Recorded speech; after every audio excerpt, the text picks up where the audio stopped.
Miami, he's made a huge commitment to his body. Physically, he looks great. Obviously, it's a familiarity playing in Indiana in college and now being there with the Pacers. I think he's in a good spot. I think he's playing to his strengths.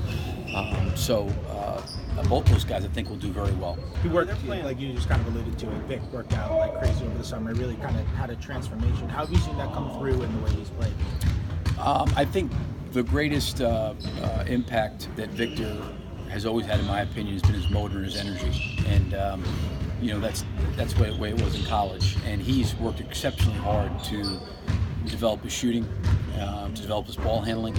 I think I mentioned this last year. He was a power forward. He was in high school, and for him to elevate himself to the level he's at offensively now took a lot of hard work on his part. So I think that his energy, and I think he probably realized 82 games, being young, stamina, conditioning, being in great shape. I think that's where his focus went to. So I think it'll pay dividends for him throughout his career. Do you worry at all about Paul's approach to this game, or is it kind of the way that you looked at it with Carmelo in the opener? Yeah, I mean, the veteran guys. Carmelo had the opener, Paul here. I'm sure there's things that he's going through, but he's a pro and he'll handle things how he sees fit to handle them. I think he'll be fine. Paul at this point is leading the league in deflections, at least like per game. What's he been doing defensively in terms of his activity? He's in the right spots. That's the biggest thing. And I think because he's in the right spots, he can use his length. He's a really good help defender. He's got really good vision and awareness. He's got very good quickness. So I think because he positions himself in a really good spot most of the time, he's able to get his hands on a lot of balls. And his shooting, he talked the other day about he's not that worried about because he thinks his rhythm is kind of the last thing to go. Do you like the shots he's getting, where he's getting the ball? Yeah, I do. He had a couple downhill to the rim in the first half. I think he's getting good looks from the three-point line. Some of them are, off the curls and screens, and some of them are catch and shoots. He's getting downhill, getting in front of the rim. So I feel good about the looks he's getting. And to his point, the more and more he plays, I think the more and more comfortable he'll get. I know it's early in the season, but in terms of the defensive rebounding numbers, you guys are pretty below average. Yep. I mean, what do you feel like needs to be rectified to get that back up? And is it more a product of the other team just putting the ball in the basket? In terms of rebounding, you mean? Yeah. I mean, missing. When we're defensive, our lack of offensive rebounding.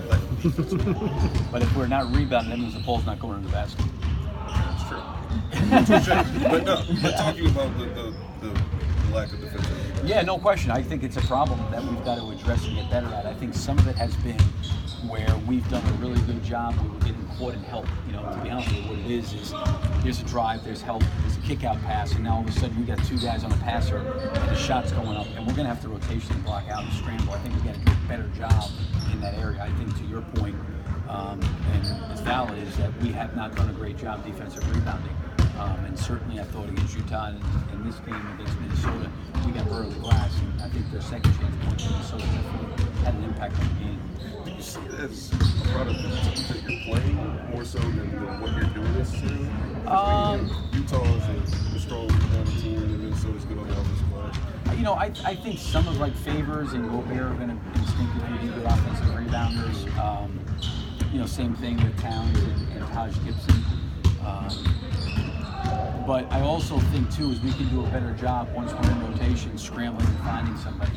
It's like that late play that Wiggins, the offensive rebound. It's there was we trapped on the baseline, the ball that kind of skipped out, the shot went up, and we were kind of in rotation. And we've got to like the guy that we're currently guarding may not be the guy we have to block out. And I think that's just something we're going to need probably repetition at. Billy, you put Josh in as the first sub of the second half in the last game. I was wondering, closing with Alex, and you got a bunch of minutes in the fourth quarter. What was the difference between those two situations that led to kind of differing styles there? Paul George had 4 fouls.